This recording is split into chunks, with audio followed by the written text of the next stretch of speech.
These are the notes we took in class today. We took notes on independent events versus dependent events. Can you solve probability problems that deal with independent or dependent events? So everything we've done so far in class had to do with independent events, and today is really when you're going to be introduced to doing dependent events. Sorry, tongue-tied right there. Okay, so independent events, those are events where what happens in one event does not impact the probability of another event. Dependent events, on the other hand, are events where what happens in one event does impact the probability of another event. And for these notes, I'll do all the problems that are independent events in red, and the dependent events, I'll do them in blue. Okay, so you can really distinguish the difference and you don't get mixed up. All right, so we'll start with an example of an independent event. You pull a marble from the jar and then replace it. Keyword is replace it. Replacing it means to put it back. Okay, you draw it out and then you put it back in. What's the probability of picking a blue marble and then a red marble? So there's our jar right there of marbles, and we want a blue one and a red one. So blue one and then a red one. Okay, so the probability of getting a blue one, you look for how many blue ones there are, and there are 3 out of 8 marbles in the jar. Remember, you put the marble back into the jar, so you still have 8 in the jar when you draw for the red one. And there are 2 red ones out of the 8 right there.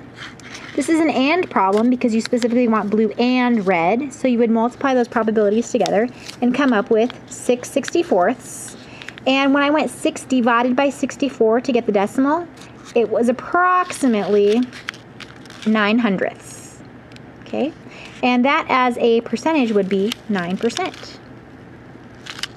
So you'll notice with this, with independent events, the first pick does not impact the outcome of the next pick. So it's an independent event in this case.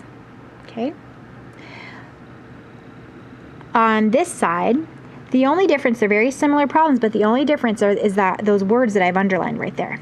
So this one, you pull a marble from the jar and you do not replace it. What that means is you pull a marble from the jar and you keep it out. It does not go back in the jar, so it's no longer an option. And you have 1 less marble inside that jar. So it's a probability of picking a blue marble and then a red marble. So similar to our setup over here.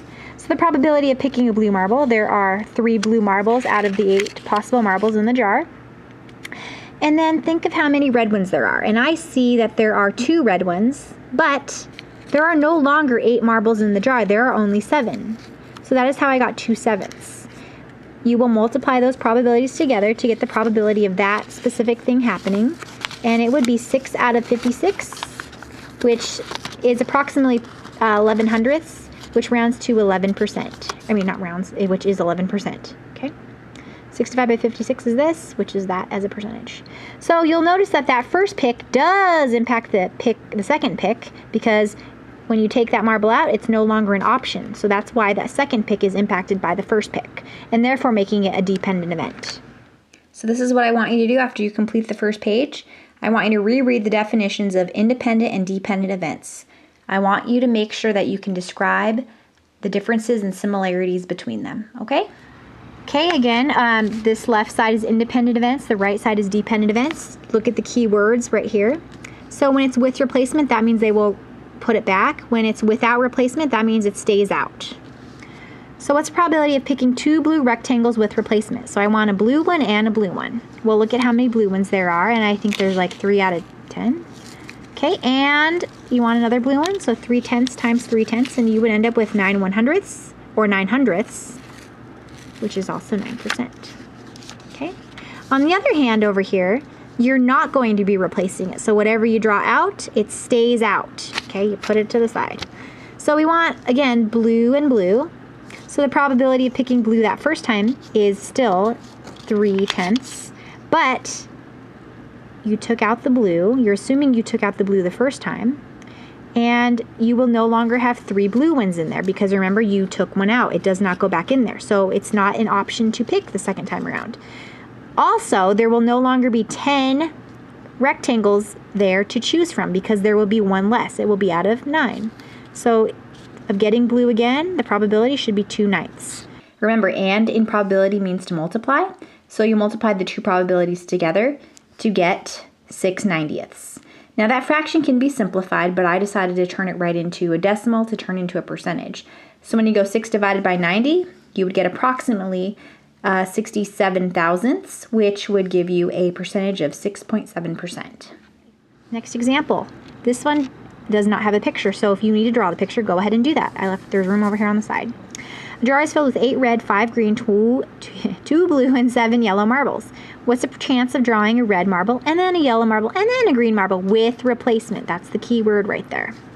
So that's what it would look like. The chance of drawing a red marble is, there's how many red ones? 8. And to get the denominator, you need to add them all together to see how many total marbles there are in the jar. And when you add them all together, you get 22. So the chance of drawing a red one is 8 out of 22. And remember, you're putting it back in there. So the chance of drawing yellow marble is 7 out of 22. And the chance of drawing green one is 5 out of the 22 still, because you're putting them back every time. So when you multiply those three fractions together, this is what I got, unless I made a mistake, 280 divided by 10,648. And that's approximately, when I go 280 divided by 10,648, it's approximately, after rounding, 26 thousandths, which would give you 2 6/10%. Okay? Similarly over here, same situation, except look at the keyword. Without replacement means we don't put it back in there. So the probability of drawing a red one is still 8 out of 22. But think about it. You will no longer have 22 marbles in the jar the second time around. So for yellow, it's 7 out of 21. For green, it's going to be, where's green? 5 out of 20. Multiply those probabilities together, and you get this. And then when you go 280 divided by 9,240, you get approximately 3/100ths, which would give you a 3% chance of this happening. Okay, the first time you ever drew. For this whole sequence to happen, if you only tried it one time, and the first time doing it, that's the chance that's this is actually gonna happen, theoretically. Okay, what are the odds of picking 5 green marbles in a row with replacement? So you see here we got probability of getting a green and a green and a green and a green and a green. So probability of getting green that first time is 5/22. And the second time, because we're replacing it back in there, it's also 5/22, and it's going to be 5/22 every single time of those 5 times, which would give you that 3,125 divided by 5,153,632, which is approximately 0.0006 as a decimal, and as a percentage, it would be 0.06%. So what are the odds of picking 5 green marbles in a row without replacement? So we are not putting it back in. So I ran out of room right here. So we again want probability of green, green, green, green, and green. So the probability of green that first time is 5/22.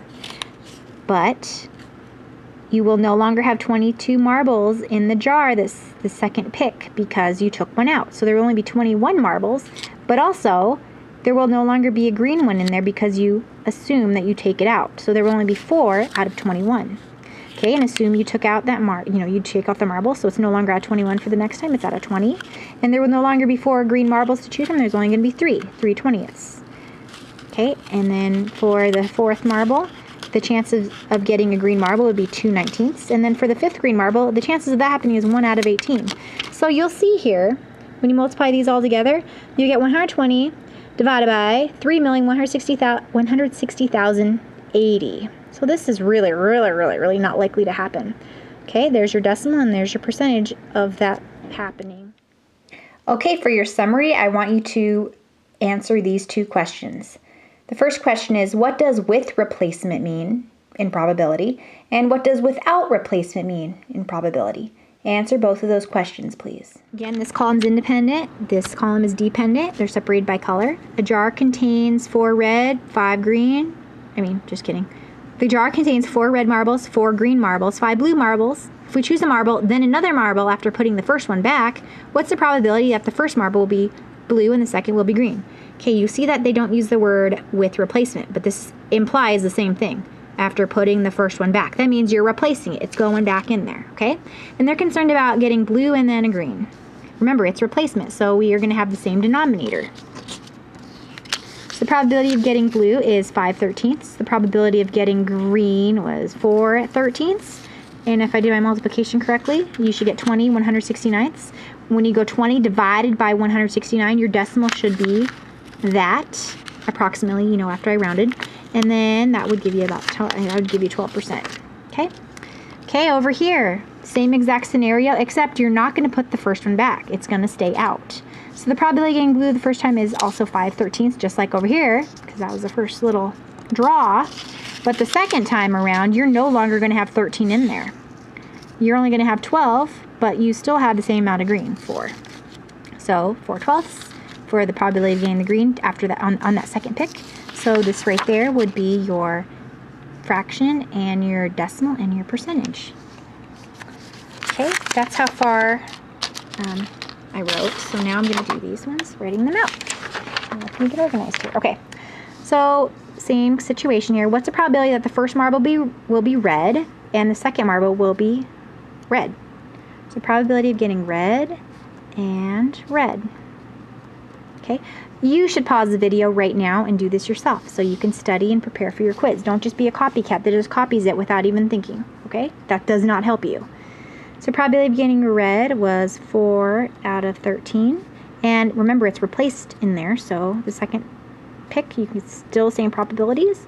So 4/13 times 4/13. With multiplication of fractions, you go straight across. 4 times 4 is 16. 13 times 13 is 169.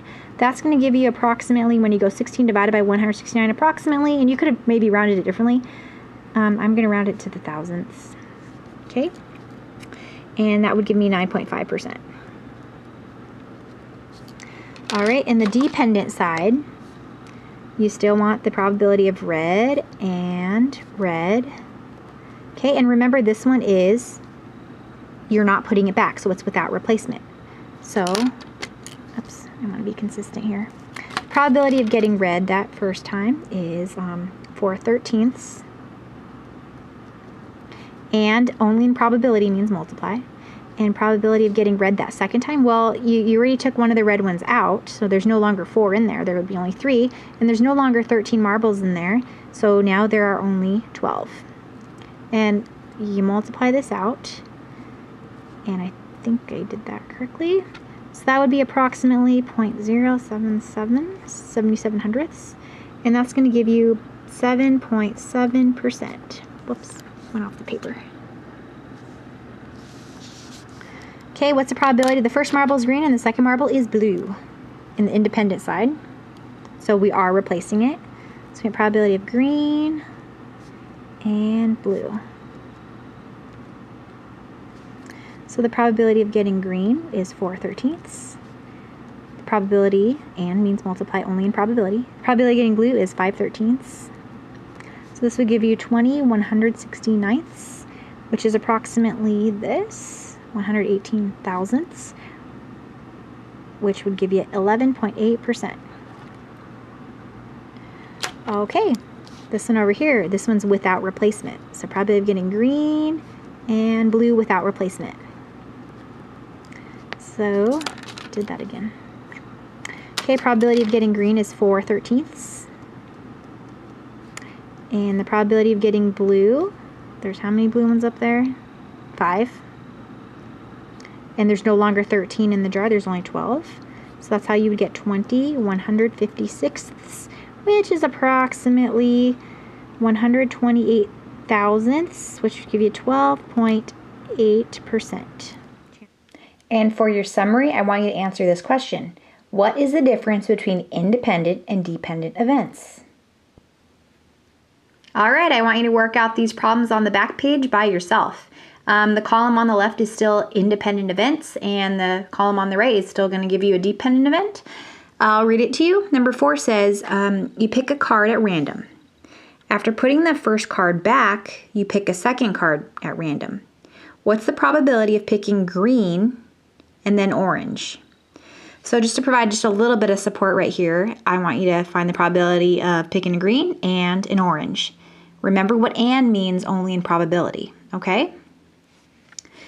For letter A, it wants to know what's the probability of picking orange and then yellow. Letter B says, what's the probability of picking orange and then orange? Okay, now for the second column. You pick a card at random. Without putting the first card back, you pick a second card at random. What's the probability of picking green and then orange? Now this is going to involve a dependent event simply because of this statement right here. Without putting the first card back. All right? So you pick a card and then you don't put it back. That's why this would be a dependent event, because you're altering how many cards are left. There's no longer the same amount you started with, okay? So you need to answer this question, what's the probability of picking a green and then orange? So I helped you set it up right here. Find the probability of picking green. Remember what and means, only in probability. And then find the probability of picking orange. But keep in mind, you took one out, okay? One of the cards is no longer there. So you're not going to have the same exact amount that you started with. Then the next question says, what's the probability of picking orange and then yellow? And the next problem says, what's the probability of picking orange and then orange? For your summary, I want you to answer this question. How do you know if the probability situation involves dependent events? Are there any keywords that help you recognize a dependent event will occur? If so, what are some examples?